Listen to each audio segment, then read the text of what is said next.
کرم مانگتا ہوں عطا مانگتا۔ ماہ شعبان کی فضیلت۔ حضرت ابو سلمہ رضی اللہ تعالی عنہ سے روایت ہے کہ حضرت عائشہ رضی اللہ تعالی عنہا نے ان سے بیان کیا کہ اللہ کے نبی صلی اللہ علیہ وآلہ وسلم شعبان سے زیادہ کسی مہینے میں روزے نہ رکھتے تھے۔ آپ صلی اللہ علیہ وآلہ وسلم شعبان کا سارا مہینہ روزے رکھتے اور کہا کرتے تھے، اتنا عمل کرو جس کی تم استطاعت رکھتے ہو، بے شک اللہ تعالیٰ اجر دینے سے نہیں اکتاتا یہاں تک کہ تم عمل سے اکتا جاؤ۔ حضرت عائشہ رضی اللہ تعالی عنہا فرماتی ہیں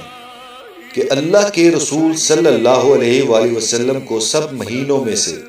شعبان میں روزے رکھنا زیادہ پسند تھا۔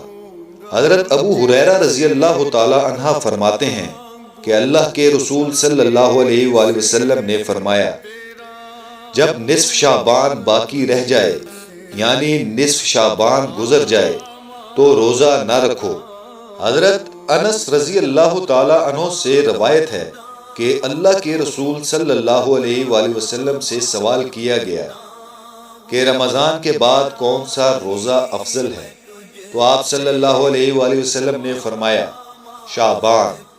حضرت انس رضی اللہ تعالی عنہ سے روایت ہے کہ اللہ کے رسول صلی اللہ علیہ وآلہ وسلم نے فرمایا، رمضان اللہ کا مہینہ ہے اور شعبان میرا مہینہ ہے۔ شعبان گناہوں سے پاک کرنے والا ہے جبکہ رمضان گناہوں کو مٹانے والا ہے۔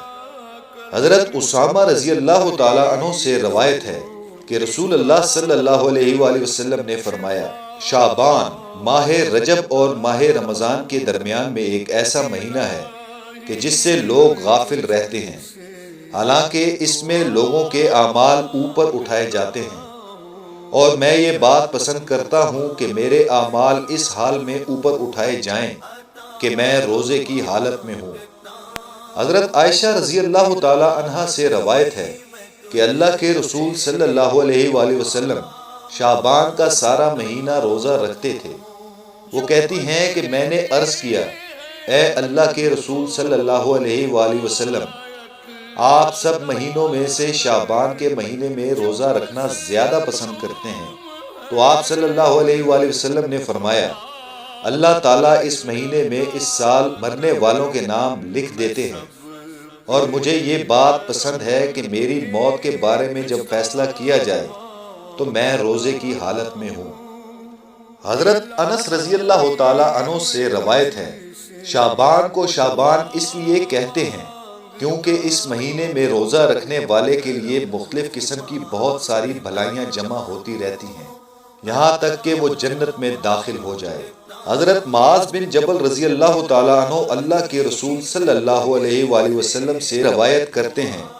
کہ آپ صلی اللہ علیہ وآلہ وسلم نے فرمایا، اللہ تعالیٰ نصف شعبان کی رات کو اپنی تمام مخلوق کی طرف متوجہ ہوتے ہیں، پس اللہ تعالیٰ اپنی تمام مخلوق کو بخش دیتے ہیں سوائے مشرک اور کینہ پرور کے۔ حضرت عائشہ رضی اللہ تعالی عنہ سے روایت ہے